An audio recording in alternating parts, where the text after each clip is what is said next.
Numbers from the National Low Income Housing Coalition show thousands of people are struggling to afford a safe place to live in Indiana. And things could get worse if federal funding is cut to housing programs across the country and here in Indiana. As WRTV's Meredith Hackler explains, already there is a shortage of more than 82,000 affordable housing units in Indiana. As you walk or drive through your community, you've probably seen a number of apartment buildings as well as houses being built. But many of those aren't affordable to the lowest income Hoosiers, a gap advocates say needs to be addressed. I started looking for affordable housing in August of 23. It took me until October of 24 to find a place and get moved in and settled. Renee Berry lives in a one-bedroom apartment with her teenage daughter. She says she couldn't find a two-bedroom she could afford, despite working 40 hours a week. There's so much of a gap between what people can afford, what people make on an hour.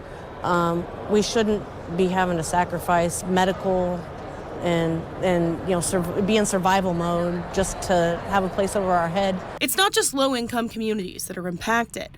47% of all renters are housing cost burdened.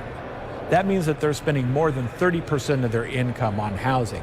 And there's some places that won't rent to you if you don't make 3 times of what the monthly rent is. Nonprofits that help people find affordable housing or handle housing discrimination are concerned that the housing crisis could get worse due to looming federal funding cuts.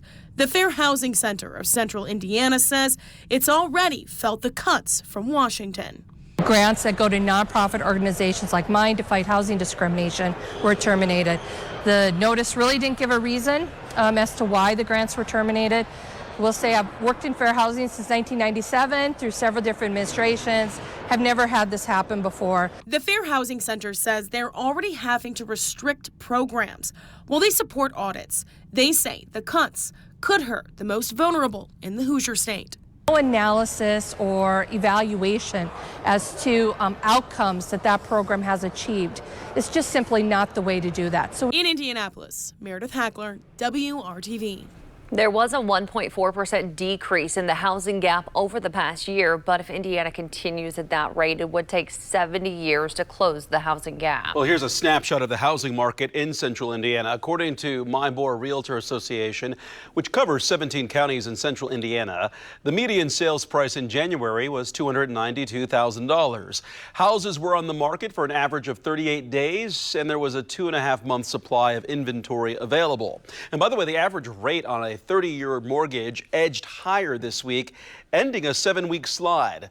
The rate reported today by mortgage broker Freddie Mac is 6.65%, up just a touch from 6.63% last week. A year ago, it was 6.74%, so still an overall improvement.